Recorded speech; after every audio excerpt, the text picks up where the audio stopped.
Hi guys, welcome back to Fun to Learn with Laura Chang and Xander. Today I'm going to read book 3 of my complete collection, Little Miss.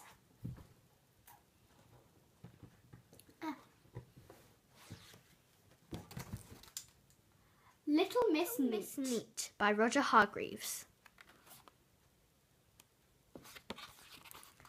Little Miss Neat was a very tidy person. Probably the tidiest person in the world. She lived in Two Pin Cottage. It was called Two Pin Cottage because she kept it as neat as 2 pins. She just couldn't stand a mess. Every day she spent all day polishing and dusting and cleaning and making sure that things were in their proper places.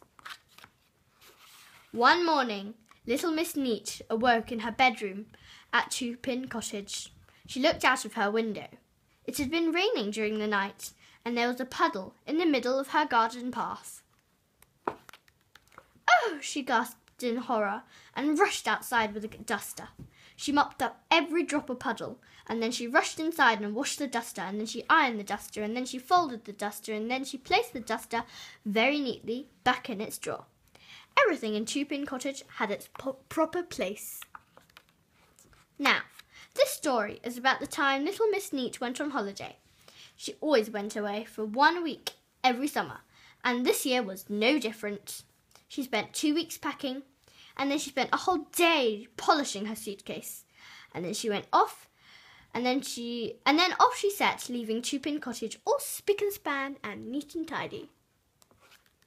"Oh, I hope it doesn't get too dusty while I'm away," she thought as she closed the door behind her. But something worse than dusty was going to happen to Two Pin Cottage. Would you like to know what?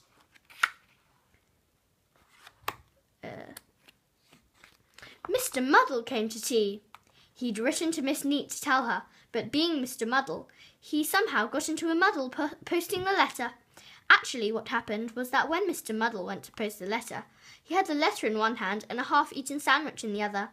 And you can guess what happened, can't you? That's right. He posted the sandwich. He posted cheese sandwich. "It'll be nice seeing Miss Neat again," he chuckled to himself as he walked home. "This sandwich is a bit chewy," he thought. It was the day after Miss Neat left that Mr. Muddle arrived. He walked up the garden path of Two Pin Cottage and knocked at the door. No reply. "Goodbye," he shouted.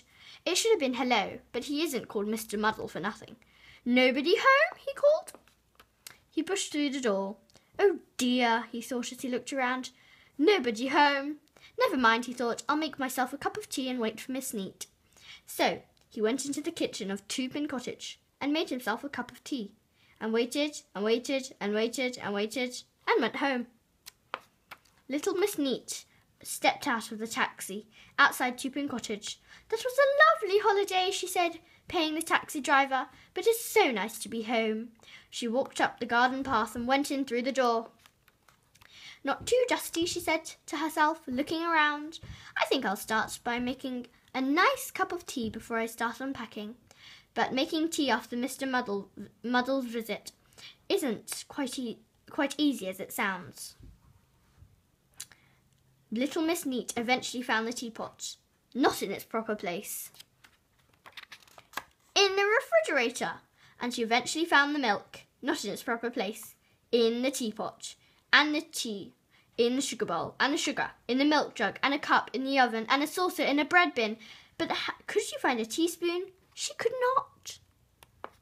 The telephone rang. Little Miss Neat picked it up. "Hello," she said. At the other end of the line was Mr. Muddle.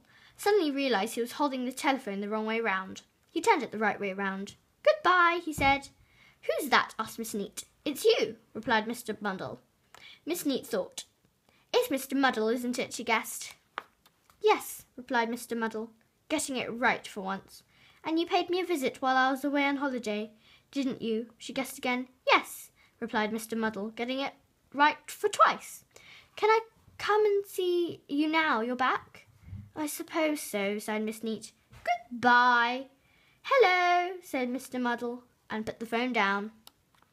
Little Miss Neat sighed a heavy sigh and sat down in the armchair next to the telephone. Ouch! She looked underneath the cushion, and there were all her teaspoons and knives and forks. I don't think little Miss Neat will be taking a holiday next year. Do you? Bye for now. Don't worry. You can always subscribe to me, and then you can watch all of my other videos. Also, don't forget to press like if you like this video and comment in the comments below.